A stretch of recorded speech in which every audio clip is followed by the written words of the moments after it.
ये कहानी है उस दौर की जब रिश्तों की मर्यादा महज एक ढोंग थी और सत्ता की भूख इंसानी खून की प्यासी। रात आधी से ज्यादा बीत चुकी थी। आसमान पर काली काली घटाओं ने मानो पृथ्वी पर स्याह रंग की चादर बिछा दी थी। चारों तरफ एक डरावना सन्नाटा था और उस सन्नाटे को चीर रही थी तो बस तेज हवा के झोंकों से कांपते हुए पत्तों की खड़खड़ाहट। एक बाग के अंदर अंगूर की घनी लताओं के पीछे खुद को छिपाए एक साया खड़ा था। काले कपड़ों में लिपटा वो शख्स खुद से ही बुदबुदा रहा था। वो कह रहा था कि लोग कहते हैं नेकी का बदला नेकी से मिलता है, पर आज वो एक पतिव्रता स्त्री के साथ बदी करने जा रहा है। उसके दिल में लालच था, राजा का दीवान बनने का लालच। वो खुद को समझा रहा था कि उसे अपना कलेजा मजबूत रखना होगा, कहीं उस स्त्री की खूबसूरती और मीठी बातें उसकी हिम्मत न तोड़ दें। तभी उसे आहट सुनाई दी और वो और भी गहराइयों में छिप गया। पास ही एक छोटा सा 8 पहलू बंगला था जो लताओं से ढका हुआ था। अंदर एक क्षमादान जल रहा था जिसकी मध्यम रोशनी में 2 साए साफ दिख रहे थे। एक 18 बरस की बेहद हसीन औरत जिसकी आंखों से गिरे आंसू उसके गुलाबी गालों को भिगो रहे थे। उसने रेशमी साड़ी पहनी थी और उसकी कलाइयों में काली चूड़ियां खनक रही थीं। वो सिसक सिसक कर रो रही थी और उसने सामने खड़े एक नौजवान की कलाई मजबूती से थाम रखी थी। उस नौजवान का नाम बीर सिंह था, चेहरे पर बहादुरी की चमक और जिस्म गठीला। वो औरत उसकी पत्नी तारा मिन्नतें कर रही थी कि वो उसे छोड़कर ना जाए। बीर सिंह उसे समझाता है कि अगर वो एक जालिम डाकू को पकड़ने नहीं गया तो दुनिया कहेगी कि बीर सिंह डर गया।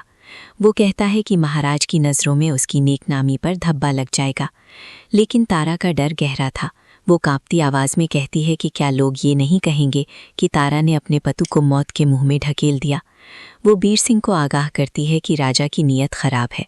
वो कहती है कि राजा उसे जानबूझकर ऐसे डाकू से लड़ने भेज रहा है जो छिपकर वार करता है। तारा अपने पिता सुजन सिंह के हाथ में देखे उस कटोरा भर खून का जिक्र करती है जिसे याद करते ही उसका कलेजा कांप उठता है। वो बीर सिंह से भीख मांगती है कि या तो उसे साथ ले चले या फिर यहीं रुक जाए। बीर सिंह उसे दिलासा देने के लिए पास बैठता है और कुछ गुप्त योजना बनाने लगता है। उधर झाड़ियों में छिपा वो शख्स रामदास सब देख रहा था। तभी वहां सुजन सिंह, तारा का पिता, आता है। सुजन सिंह का गला रुंधा हुआ है। वो रामदास के पैरों में गिरकर गिड़गिड़ाता है कि उसे अपनी ही बेटी का खून करने पर मजबूर ना किया जाए। लेकिन रामदास पत्थर दिल था। वो सुजन सिंह को उस पुराने राज की याद दिलाता है, कटोरा भर खून। सुजन सिंह कांप उठता है।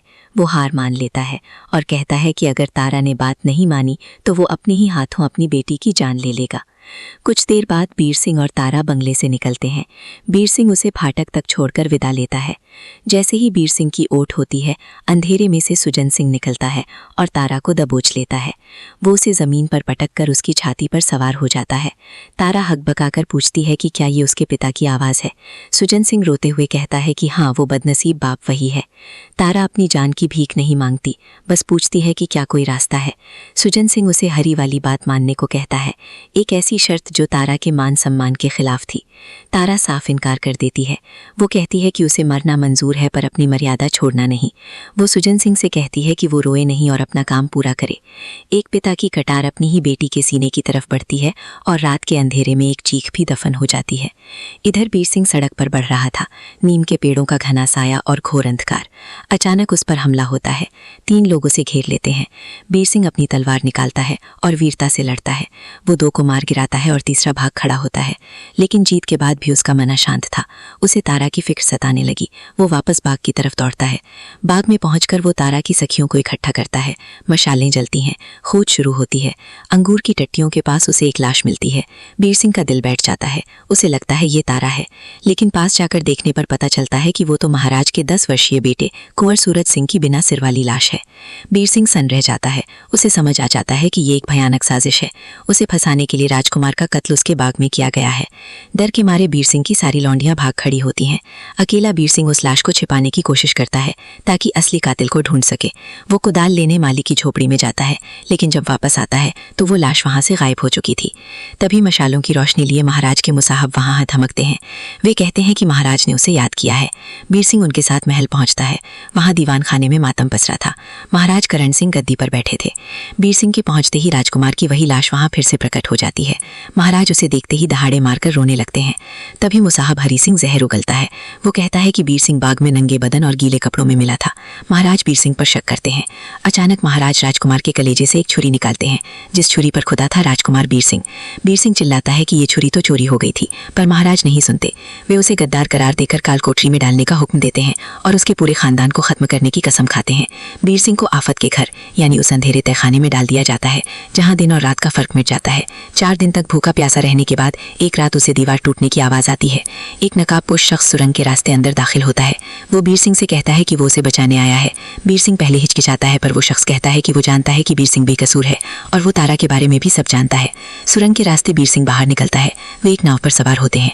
वो नकाबपोश शख्स अपनी नकाब हटाता है। उसका चेहरा तेजवान और निडर था। वो अपना नाम बताता है, नाहर सिंह डाकू, वही डाकू जिसे पकड़ने के लिए बीर सिंह को भेजा गया था। नाहर सिंह बीर सिंह को एक चिट्ठी दिखाता है जो उसने महाराज के एक खास नौकर रामदास से छीनी थी। उस चिट्ठी में महाराज ने कबूल किया था कि उन्होंने खुद अपने बेटे को मारकर बीर सिंह को फंसाया है ताकि वो रास्ते का कांटा साफ कर सके। बीर सिंह का खून खौल उठता है। नाहर सिंह उसे अपने साथ एक पुराने खंडहर नुमा ठिकाने पर ले जाता है। वहां डूबते सूरज की लालिमा में नाहर सिंह एक ऐसा राज खोलता है जो बीर सिंह की दुनिया हिला देता है। वो बताता है कि आज जो करण सिंह राजा बना बैठा है वो असल में राजा है ही नहीं। वो तो बीर सिंह के पिता असली करण सिंह सेनापति का एक मामूली गुमाश्ता था। उस नमक हराम ने बीर सिंह के पिता को जहर देकर मार दिया, उसके बड़े भाई को जख्मी करके कुएं में फेंक दिया और छोटे बीर सिंह और उसकी बहन सुंदरी को अपना बताकर हरिपुर की गद्दी हथिया ली। बीर सिंह की आंखों में आंसू आ जाते हैं। नाहर सिंह अपनी आवाज भारी करते हुए कहता है कि वो बड़ा भाई जिसे कुएं में फेंका गया था मरा नहीं, उसे एक सौदागर ने बचा लिया और आज वही बड़ा भाई विजय सिंह नाहर सिंह डाकू बनकर अपने दुश्मन की ईंट से ईंट बजाने लौटा है। बीर सिंह अपने भाई के गले लगकर फूट फूट कर रोने लगता है। उसे अब समझ आता है कि वो जिसे अपना अन्नदाता समझता था वो उसके बाप का कातिल है। नाहर सिंह उसे दिलासा देता है और वादा करता है कि वे न सिर्फ तारा को ढूंढ निकालेंगे बल्कि उनकी बहन सुंदरी को भी उस नरक से बचाएंगे जिसे राजा ने तहखाने में कैद कर रखा है। रात के सन्नाटे में उस खंडहर के बीच 2 भाई एक होने की कसम खाते हैं। इंतकाम की आग अब और भी तेज हो चली थी। बीर सिंह की मुट्ठियां भिंच गई थी। अब उसे इंतजार था उस शनिवार का जब नाहर सिंह ने राजा से मिलने का वादा किया था। क्या बीर सिंह अपनी पत्नी तारा को दोबारा देख पाएगा? क्या वो कटोरा भर खून की उस रूह कंपा देने वाली साजिश का अंत कर पाएगा? खेल अब शुरू हुआ था और बाजी पलटने वाली थी। अंधेरा और गहरा हो चुका है और इंतकाम की आग अब ठंडी नहीं बल्कि धधकती हुई ज्वाला बन चुकी है। बीर सिंह और उसके बड़े भाई विजय सिंह, जिसे दुनिया नाहर सिंह डाकू के नाम से जानती है, अब उस खंडहर नुमा ठिकाने में अकेले नहीं थे। उनके साथ थे 50 जांबाज लड़ाके जिनकी आंखों में उस जालिम राजा करण सिंह के अंत का सपना था। शनिवार की वो रात जिसका वादा नाहर सिंह ने उस सिद्धि में किया था। किला हरिपुर दूर से किसी सोए हुए अजगर की तरह लग रहा था। मशालों की रोशनी दीवारों पर नाच रही थी, पर किले के अंदर एक खौफनाक बेचैनी थी। राजा करण सिंह, जो असल में राठू था, अपने दीवान खाने में टहल रहा था। उसकी रूह कांप रही थी। उसे लग रहा था कि नाहर सिंह कोई इंसान नहीं बल्कि एक साया है जो दीवारें लांघ कर उसे दबोच लेगा। तभी किले के गुप्त दक्षिणी द्वार पर एक हलचल हुई। बीर सिंह और नाहर सिंह साई की तरह दीवारों से चिपक कर आगे बढ़े। उन्हें उस गुप्त तहखाने तक पहुंचना था जहां उनकी बहन सुंदरी बरसों से कैद थी। नाहर सिंह को किले का एक एक कोना याद था क्योंकि वो यहीं पैदा हुआ था, यहीं उसका बचपन बीता था जिसे उस जालिम राठू ने लहूलुहान कर दिया था। रास्ते में पहरेदारों की गर्दनें बिना शोर किए झुकती गईं। बीर सिंह की तलवार आज प्यासी थी, उस खून की प्यासी जिसने उसके पिता को जहर दिया था। वे उस आफत के घर के पास पहुंचे जहां बीर सिंह खुद कैद था, पर उसके नीचे एक और गुप्त तहखाना था। एक पत्थर को हटाते ही नीचे उतरने का रास्ता खुला। सड़ांत, सीलन और मौत जैसी कैद। वहां एक काल कोठरी में जंजीरों से जकड़ी एक औरत पड़ी थी। उसके बदन पर मांस नाम को नहीं था, सिर्फ हड्डियों का ढांचा बचा था। सुंदरी। नाहर सिंह की आवाज़ फटी हुई थी। सुंदरी ने आंखें खोली। उसे लगा कोई और जल्लाद आया है, पर जब बीर सिंह ने उसे छुआ और नाहर सिंह ने अपना नकाब हटाया तो सुंदरी की सूखी आंखों से भी आंसू बह निकले। वो अपनी बहन नहीं बल्कि अपनी रियासत की वो इज्जत थी जिसे राठू ने मिट्टी में गिला दिया था। लेकिन कहानी यहाँ खत्म नहीं होती। असली धमाका तो अभी बाकी था। ऊपर दीवान खाने में राजा करण सिंह ने अपनी सुरक्षा के लिए 100 सिपाहियों का घेरा बना रखा था। अचानक नाहर सिंह की गरजती हुई आवाज़ गूंजी, राठू देख, तेरा यमराजा पहुंचा। दीवान खाने के झरोखे टूटे और नाहर सिंह अपने लड़ाकों के साथ अंदर कूदा। अफरा तफरी मच गई। राजा करण सिंह ने तलवार निकाली और उसके हाथ कांप रहे थे। तभी बीर सिंह सामने आया, हाथ में वही कटोरा भर खून का सच्चाई लिए। बीर सिंह चिल्लाया, तूने सोचा था कि तू मेरे पिता को मारकर मुझे और मेरी बहन को अपना बताकर राज करेगा। देख, आज मेरा बाप सर चढ़कर बोल रहा है। तभी एक और साया वहां दाखिल हुआ, सुजन सिंह, तारा का पिता। उसकी आंखों में पश्चाताप पाप की आग थी। उसने राजा के सामने वो कटोरा दे मारा। वो कटोरा खून से भरा नहीं था, बल्कि उस जहर के अवशेषों से भरा था जिससे वीर सिंह के असली पिता को मारा गया था। सुचन सिंह ने दहाड़ कर कहा, महाराज, मैंने अपनी गुलामी में अपनी बेटी तारा की जान ले ली और आज मैं और पाप नहीं करूंगा। ये नाहर सिंह ही असली राजकुमार विजय सिंह है। लड़ाई छिड़ गई, तलवारें टकराने लगी, चिंगारियां निकलने लगी। वीर सिंह ने एक एक करके राजा के उन मुसाहबों को ढेर कर दिया जिन्होंने इस साजिश में साथ दिया था। अंत में नाहर सिंह और राठू आमने सामने थे। नाहर सिंह ने राठू की तलवार को एक ही झटके में काट दिया और उसकी गर्दन दबोच ली। बोल राठू, क्या तुझे वो कुआं याद है जहां तूने मुझे मरने के लिए फेंका था? आज तो उसी मौत का स्वाद चखना होगा। पर तभी महल के झरोखे से एक औरत की आवाज आई, रुक जाओ भाई। वीर सिंह और नाहर सिंह चौंक गए। वो आवाज वो तारा की थी। तारा